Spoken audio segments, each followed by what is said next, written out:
বন্ধুরা, আজকের দুনিয়া মুসলিমরা পৃথিবীর প্রায় সব দেশেই রয়েছে, কিন্তু দুঃখজনকভাবে অনেক জায়গায় তারা নির্যাতন, বৈষম্য এবং অন্যায়ের শিকার হয়। কারো রাজনৈতিক অধিকার কেড়ে নেওয়া হয়, কারো ধর্মীয় স্বাধীনতা সীমিত করা হয়, আবার কোথাও সরাসরি হত্যা, দমন নীতি চালানো হয়।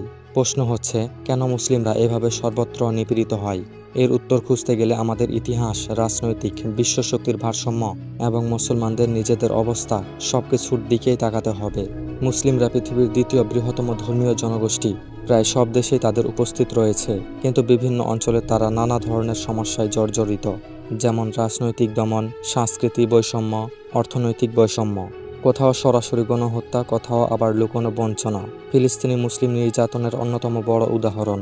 ইসরায়েলের দখল ও হামলা, সেখানে মুসলিমরা কষ্ট পাচ্ছে। তাদের জমি, ঘরবাড়ি ও জীবনের নিরাপত্তা কেড়ে নেওয়া হয়েছে। কাশ্মীরেও মুসলিমরা দীর্ঘদিন ধরে রাজনৈতিক নিপীড়নের মুখে। বিশেষ আইন দ্বারা তাদের স্বাধীনতা সীমিত করা হয়েছে। মিয়ানমারের রোহিঙ্গা মুসলমানদের দেশ থেকে উচ্ছেদ করা হয়েছে। হাজার হাজার মানুষ হত্যা ও গণধর্ষণের শিকার হয়েছে। চীনের সিনজিয়াং প্রদেশ উইঘুর মুসলিমদের অবস্থা ভয়াবহ। তাদের মসজিদ ধ্বংস করা হয়, এমনকি ধর্মীয় পোশাক পরাও অনেক ক্ষেত্রে নিষিদ্ধ। ইউরোপে মুসলিমরা তুলনামূলক স্বাধীন হলেও ইসলামফোরিয়ায় শিকার। চাকরির সুযোগে বৈষম্য করা হয়, মিডিয়ায় মুসলিমদের নেতিবাচকভাবে উপস্থাপন করা হয়। আমেরিকাতেও মুসলিমরা সন্দেহের চোখে দেখা হয়। বিমানবন্দর, চাকরি, সামাজিক জীবনে তাদের বাড়তি চাপ সহ্য করতে হয়। আফ্রিকা অনেক দেশে মুসলিম ও খ্রিস্টান সম্প্রদায়ের মধ্যে দ্বন্দ্ব চলে। এসব দ্বন্দ্বে মুসলিমরা প্রায় ক্ষতিগ্রস্ত হয়। মুসলিম বিশ্বের ভেতরে অনেক সমস্যা আছে। স্বৈরশাসন, দুর্নীতি ও অন্যায় মুসলিম সমাজকে দুর্বল করেছে, ফলে বাইরের চাপের বিরুদ্ধে দাঁড়ানো কঠিন হয়ে গেছে।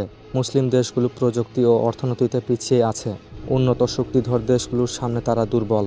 একে অপরকে সাহায্য করার ক্ষেত্রেও মুসলিম দেশগুলো ঐক্যবদ্ধ নয়।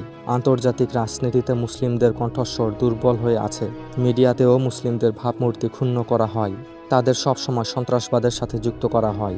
এতে সাধারণ মুসলিমরাও ভুক্তভোগী হয়। ইসলাম মুসলমানদের ঐক্যবদ্ধ হতে বলেছে, কিন্তু বিভক্তি তাদের দুর্বল করে ফেলেছে। ইতিহাসে মুসলিমরা একসময় বিজ্ঞান, জ্ঞান ও শক্তিতে এগিয়ে ছিল। তখন তারা বিশ্ব নেতৃত্ব দিত। আজ সেই জায়গায় তারা পিছিয়ে পড়েছে।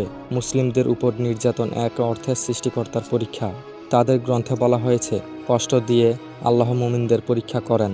কে ধৈর্য ধরবে, কে ঈমান দৃঢ় রাখবে, তা যাচাই হয়। নির্যাতনের এই অবস্থা চিরস্থায়ী নয়। যদি মুসলিমরা আবার জ্ঞান, ঐক্য ও ন্যায়ের প্রতিষ্ঠা করে, তারা সম্মান ফিরে পাবে। এজন্য শিক্ষা, বিজ্ঞান, প্রযুক্তি ও অর্থনীতিতে উন্নতি জরুরি। একই সাথে মুসলিম দেশগুলোর মধ্যে ঐক্য জরুরি। মুসলমানদের ভেতর থেকে অন্যায় ও দুর্নীতি দূর করতে হবে। ন্যায় ও ইনসাফ প্রতিষ্ঠা হলে আল্লাহর সাহায্য আসে।